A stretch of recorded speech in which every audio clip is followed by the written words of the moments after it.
네, 오늘 2025년 마지막 주일입니다. 올 한 해 돌아보면서 특별히 이번 한 주간 또 감사의 기도 또 함께 드리시고 회개할 것은 또 회개하시고 또 우리 가족들과 함께 또 한 해를 마무리하면서 새해를 소망하는 그런 한 주간이 되시기를 축복합니다. 올해를 돌아보면 정말 많은 일들이 있었죠. 저희 가정도 그렇고 우리 두 분 집사님 가정도 정말 많은 일들을 지나왔습니다. 감사한 일도 있었지만 힘들고 어려운 일들도 있으셨고 또 우리 집사님 또 저랑 같이 또 여러 차례 경험하셨지만 정말 위험한 일들도 있었고 후회되는 일들도 있었지만 돌아보면 진짜 주마등 같이 올 한 해가 그냥 너무나도 순식간에 확 지나가 버린 것 같아요. 하지만 이렇게 우리가 함께 이 자리에 함께 예배할 수 있다는 것이 정말 감사한 일이고 우리가 아까 찬양으로 고백한 것처럼 이 모든 것이 하나님의 은혜인 줄을 믿습니다. 그리고 돌아보면 정말 당연한 것이 하나도 없었던 모든 것을 우리 하나님께서 지켜주시고 또 함께 해주신 것을 참으로 모든 것이 은혜임을 믿음으로 고백하는 이번 한 주간 또 마지막 주일 되시기를 주님 여러분으로 소망합니다. 그래서 2026년 내년에는 어떤 삶이 되기를 소망하는 마음을 같이 좀 함께 나눌까 하는 마음으로 묵상을 하면서 사실 제가 이따가 우리가 달력을 나눠드릴 거거든요. 그 달력의 내용을 제가 묵상하면서 살펴보면서 준비한 말씀을 오늘 함께 나누려고 합니다. 달력에 보면 나무들에 대한 이야기가 나와요. 각 월마다 성경에 나오는 나무들을 12종류로 이렇게 구분을 해가지고 나무들에 대한 설명과 함께 성경적인 그 나무의 의미를 이렇게 기록해가지고 이렇게 말씀해주고 기록해 놨더라고요. 달력에 12달이잖아요. 그래서 12종류의 나무들이 나옵니다. 그런데 이 세상에는 12종류의 나무뿐만 아니라 얼마나 또 많은 나무들이 있습니까? 마찬가지로 세상에는 수많은 종류의 나무들과 같은 그런 사람들이 있다는 것이죠. 그래서 성경에서도 나무를 사람에 비유하는 말씀들이 정말 많이 나옵니다. 예수님도 나는 포도나무요 너희는 가지니 이런 나무에 비유해서 예수님 당신도 말씀하시기도 하고 많은 종류의 나무를 가지고 성경에서는 사람들과 비교를 해가지고 말씀을 하고 있는데 오늘 함께 읽은 말씀도 나무를 사람에 비유해서 말씀하고 있습니다. 오늘 말씀을 보면 두 부류의 나무가 나오죠. 사막에서 자라는 나무와 같은 사람, 그리고 물가에 심어진 나무와 같은 사람, 이렇게 두 부류의 사람을 대조하고 있습니다. 그런데 오늘 말씀을 묵상하면서 제가 특별히 눈여겨서 보게 된 부분이 있는데 그 부분이 바로 6절에서 보면 사막의 떨기나무 같아서 라는 말씀, 그리고 8절에서 보면 물가에 심어진 나무, 이 두 말씀입니다. 사막의 떨기나무 같아서, 물가에 심어진 나무.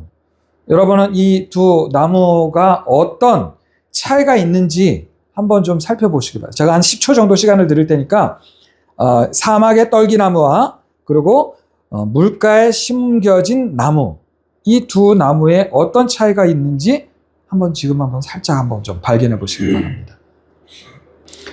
사막의 떨기나무, 그리고 물가에 심어진 나무. 어떤 차이가 있을까요? 말씀드려요? 네. 사막의 떨기나무는 그냥 본인이 그 자리에 있는 거예요. 그런데 물가에 심겨진 나무는 그 나무를 누가 옮겨서 그 물가에 심었다는 것이죠. 여기에 차이가 있는 것입니다. 사막의 떨기나무는 어쩌다 보니까 재수 없어가지고 메마른 사막에 있게 된 것이 아니라는 것이죠. 그 이유를 5절에서 말씀하고 있는 것입니다. 5절 말씀을 우리 함께 읽어볼까요? 시작. 여호와께서는 이와 같이 말씀하시니라. 무릇 사람을 믿으며 육신으로 그의 힘을 삼고 마음이 여호와에게서 떠난 그 사람은 저주를 받을 것이라. 떨기나무는 여호와를 스스로 본인이 떠났다는 것입니다. 여호와를 믿고 여호와를 의지하기보다는 무엇을 믿고 무엇을 의지했다는 것입니까? 사람을 믿고 육신의 힘을 의지했다는 것입니다. 눈에 보이지 않는 여호와 하나님을 의지하는 것이 아니라 눈에 보이는 권세가 있는, 재력이 있어 보이는, 능력이 있어 보이는 사람을 믿고 의지했다는 것이죠. 자신의 젊음을 믿고 자신의 육신의 힘을 의지하고 자신의 그 능력을 의지했다는 것입니다. 요즘에 우리 몇몇 어린 친구들을 보면 딱 그러한 모습입니다. 세상을 자기들이 얼마나 살아봤다고 자기들이 경험한 10몇 년 경험한 20몇 년 경험한 것들이 다인 줄 알아요. 자신들이 학교에서나 학원에서 배운 것, 유튜브나 인터넷을 통해서 듣고 배운 것 가지고 정말 많이 아는 것처럼 생각을 합니다. 그래서 누구의 말을 무시합니까? 부모의 말을 무시하고 어른들의 말을 무시합니다. 고리타분하다, 꼰대 같다 이러면서 잔소리를 듣고 그냥 한 귀로 흘려버리는 경우가 참 많이 있습니다. 그런데 이런 모습들이 바로 하나님의 말씀을 대하는 우리의 모습이 아닌가 하는 것입니다. 그러다가 어떤 나무처럼 된다는 거예요? 그러다가 자기 멋대로, 자기 소견대로, 옳은 대로 돌아다니다가 그러다가 정착한 곳이 이 사막의 떨기나무와 같다라는 것입니다. 사막의 메마른 광야의 그 땅에서 비쩍 말라버린, 그러면서 근근히 버티면서 힘들게 살아가는 떨기나무처럼 살아가게 되는 그런 모습을 보게 되는 것입니다. 여러분 얼마나 안타깝습니까? 우리 집사님과 우리 가정의 우리 자녀들은 이런 떨기나무와 같은 그런 사람들이 되지 않기를 주님의 이름으로 축복합니다. 그런데 그와 반대로 이 8절에서 물가에 심겨진 나무는 어떻게 됐다는 거예요? 누군가가 가져다가 물가에 심었다는 것입니다. 사막의 메마른 땅에 있던 그 나무를 누군가가 가져다가 물가에 심었다는 것입니다. 이 말씀은 그 누군가의 특별한 은혜를 입었다라는 말씀인 것이죠. 특별히 택함 받아서 특별하게 베푸시는 복을 받아서 누리게 되었다라는 것을 말씀합니다. 누가 그러한 은혜의 특별한 복을 베푸셨다는 것입니까? 7절 말씀, 우리 7절 말씀을 같이 한번 읽어보겠습니다. 시작. 그러나 무릇 여호와를 의지하며 여호와를 의뢰하는 그 사람은 복을 받을 것이다. 여호와를 의지하는 것이죠.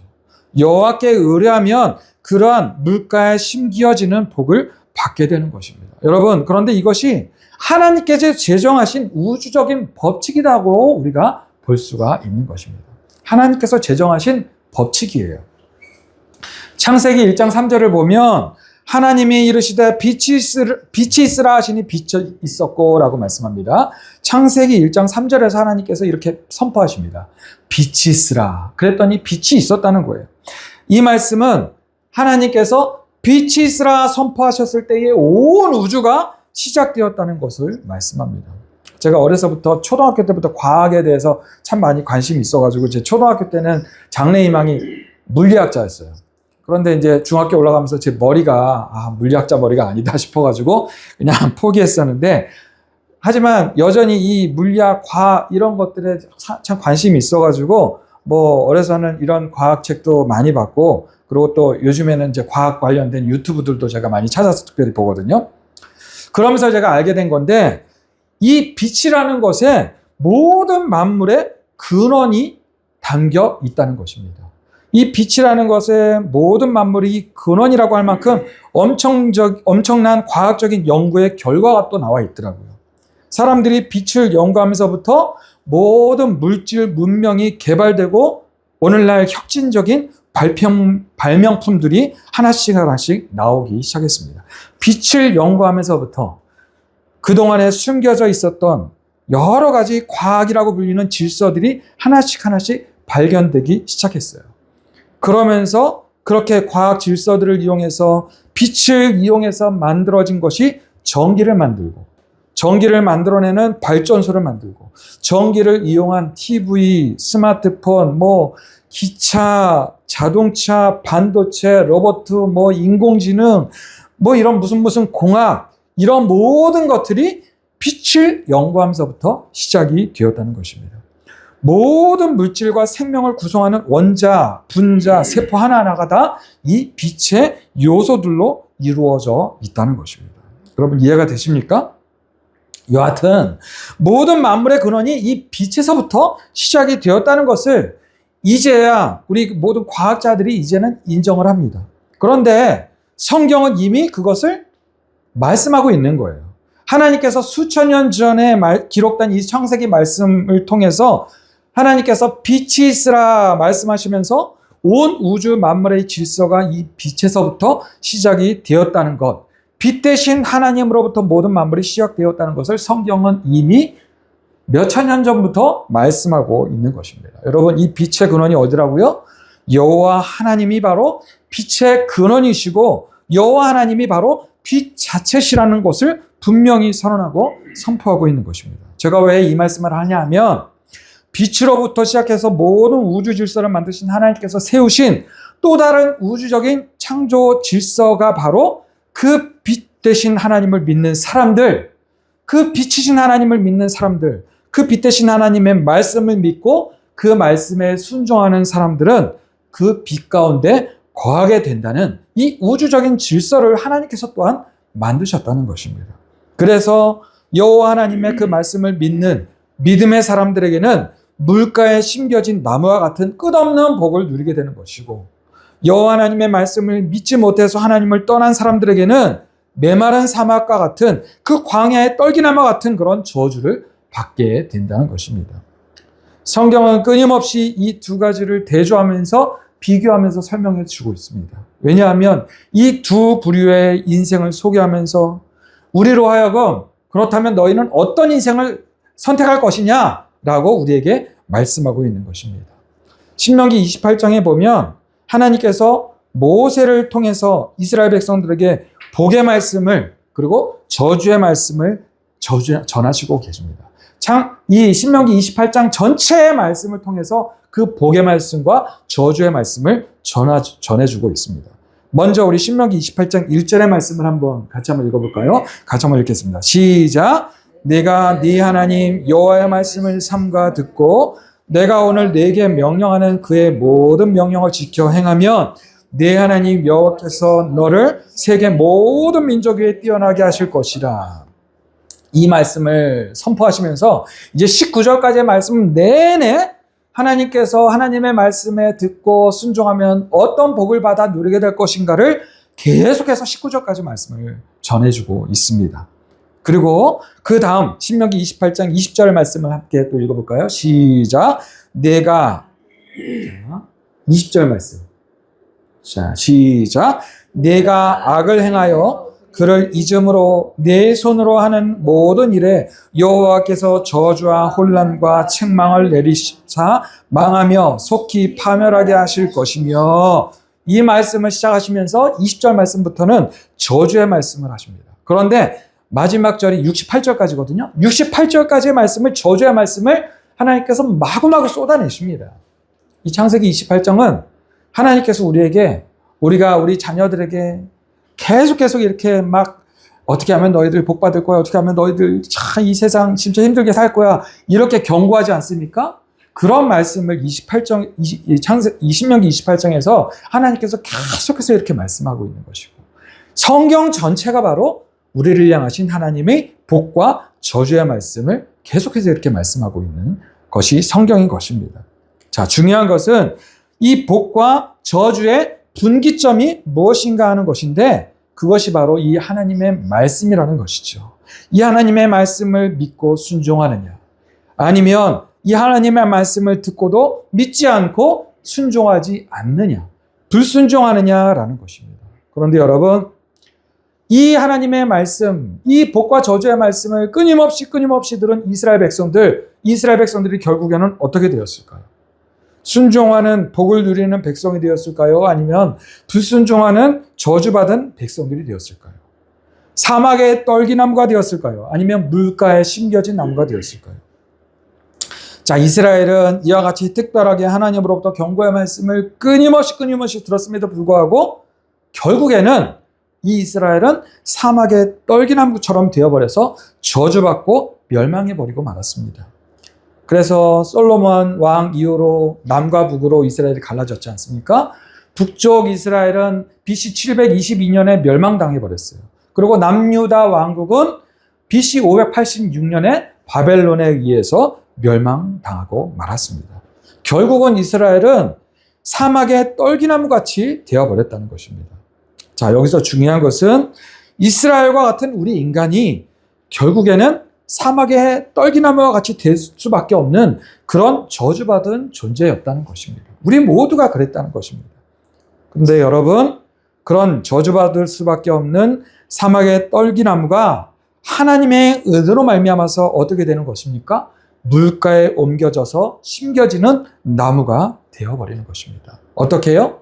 하나님의 놀라운 은혜로 말미암아서, 하나님의 사랑으로 말미암아서, 하나님의 무조건적인 사랑과 하나님의 무조건적인 은혜로 말미암아서 우리는 메마르고 저주받은 이 사막으로부터 축복의 물가로 옮겨져서 심겨지는 그런 복된 나무가 되었다는 것을 오늘 말씀에서 강조하고 있는 것입니다. 여러분, 우리는 이 하나님의 은혜가 없었다면 우리는요, 여전히 세상의 사람을 믿고 육신의 힘을 삼아서 세상의 우상을 그저 어리석게도 믿고 따르다가 멸망당할 수밖에 없는 그런 존재들입니다. 세상에 여전히 그렇게 수많은 그런 사람들이 얼마나 많습니까? 그러나 하나님의 은혜로 인해서 믿음의 자녀로 우리가 옮겨져 심겨졌다는 것입니다. 그래서 우리가 이제는 여호와 하나님을 의지하고 여호와를 의뢰하는 복된 사람들이 되는 줄을 여러분 믿으시길 바랍니다. 우리가 지금 이 자리에 이 시간에 모여서 이렇게 하나님의 말씀에 순종하자고, 하나님의 은혜 아니면 어떻게 우리가 이 자리에 있을 수 있냐고 고백하면서 이렇게 은혜의 말씀을 나누게 되는 것, 이 자체가 하나님의 놀라운 은혜라는 사실을 여러분 잊지 마시길 바랍니다. 여러분, 정말 돌아보면 모든 것이 하나님의 은혜이지 않습니까? 저는 제가 지금 이렇게 일을 8년째 이렇게 하고 있는데 저도 처음에 얼마나 힘이 들었는지 몰라요. 20년 넘게 교회에서만 이렇게 곱상하게 사역을 하다가 소위 말해서 세상의 일을 한다고 이렇게 나가가지고 참 이렇게 우리 집사님 아시겠지만 이렇게 힘들게 어렵게 일을 이렇게 하다 보니까 저는 더 힘들었어요. 어떻게 보면. 특히 이제 성기동 교회 성도들을 가끔가다 이렇게 만나게 되면 그분들이 저를 보는 시선이 또 물론 저의 자격지심이었지만 얼마나 또 힘들었는지 모릅니다. 솔직히. 그런데 그 모든 것이 사실은 지금 돌아보면 저를 낮추시고 내려놓게 하시려는 하나님의 은혜였다라는 것을 고백하게 되는 것이죠. 모세도 40년 동안 광야에서 낮추시고 내려놓게 하셨지 않습니까? 하나님께서 자기 백성으로 부르시는 사람들에게는 다 그렇게 내려놓게 하시는 그런 과정을 하나님께서 그렇게 지나가게 하시는 것입니다. 그리고 일을 하면서 정말 얼마나 아찔한 일들이 많았겠습니까? 하나님의 은혜가 아니었다면 정말 제가 이렇게 존재하고 있었을까? 이런 순간들이 정말 많았습니다. 그리고 그 모든 것들을 하나님만을 바라보게 하시려는 하나님의 일하심이었다는 것을 이제 우리가 고백하게 되는 것입니다. 여러분, 우리 모두를 하나님께서 그렇게 하나님만을 바라보게 하시고 하나님만을 의지하게 하시는 하나님의 그런 특별한 은혜로 말미암은 하나님의 참된 자녀로 하나님께서 우리를 그렇게 이루어 가시는 줄, 만들어 가시는 줄을 여러분 꼭 믿으시길 바랍니다. 여전히 우리는 많이 부족하고 여전히 우리는 아쉬운 믿음의 모습들이 있지만 그렇기 때문에 우리는 끊임없이 날마다 더욱 하나님의 은혜를 구하고 하나님의 은혜임을 고백하실 수 있는 저와 여러분들이 되시기를 간절히 주님의 이름으로 소망합니다. 여러분, 하나님께서 원하시는 것은 바로 이러한 우리의 가난한 마음입니다. 마음이 가난한 자는 복이 있나니 천국이 그들의 것이며. 마태복음 5장의 8복의 첫 번째 나오는 말씀이지 않습니까? 오직 하나님의 은혜만을 더욱 간절히 구하실 수 있는 그런 가난한 마음으로 주님 바라보시는 그런 저와 여러분들이 되시길 바랍니다. 지금 우리의 모습은 이렇게 비록 작고 연약하지만 이런 가난한 우리의 마음 가운데 우리 하나님께서 계시면 그것이 바로 우리 하나님 아버지의 나라인 줄을 여러분 꼭 믿으시길 바랍니다. 우리가 교회 이렇게 몇 명이 모여서 예배하는 작은 교회지만 이렇게 우리가 교회에서 진정으로 하나님을 찬양하고 예배하면 우리의 찬양과 예배를 통해서 우리 하나님 한 분 한 분 가운데 우리 하나님께서 임하시고 우리 한 분 한 분이 하나님 나의 아버지 고백하면서 찬양하면서 예배하면 그것이 바로 우리 하나님 아버지의 나라가 되는 줄을 여러분 꼭 믿으시길 바랍니다. 여러분, 우리는 하나님의 은혜로 말미암아서 물가로 옮겨진 그런 옮겨 심어진 나무가 되었습니다. 여러분 믿으십니까? 여러분, 하나님의 은혜로 물가에 심겨진 나무가 된 사람은 믿음의 뿌리가 생명의 근원이신, 생수의 근원이신 하나님께로 뻗어 있는 것입니다. 그래서 8절 말씀처럼 때로는 뜨거운 가뭄이 오고 태풍이 몰아치고 환란이 올지라도 생명의 근원이신 하나님께로 뻗어 있는 믿음의 뿌리로 말미암아서 어떤 시련과 환란에도 우리는 결코 두려워하지 않게 되는 것입니다. 그 시련과 환란을 이겨낸 후에는 더욱 청청하면서 믿음의 결실을 풍성하게 맺게 되는 것입니다. 그러한 복이 내년 2026년도에도 더욱 풍성하게 넘쳐나시는 저와 여러분들 되시기를 주님의 이름으로 축원합니다. 자, 기도하겠습니다.